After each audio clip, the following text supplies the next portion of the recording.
Did some more stuff to the truck. 61 Rampside. No, that puddle is not from the truck. It was there when I pulled up. Still got that bumper problem.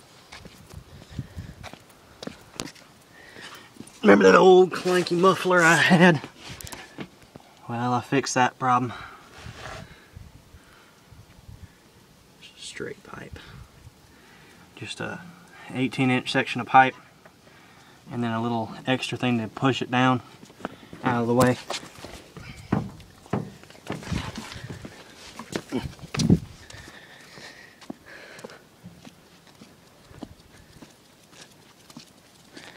I know the welding was horrible. Don't leave a comment on that.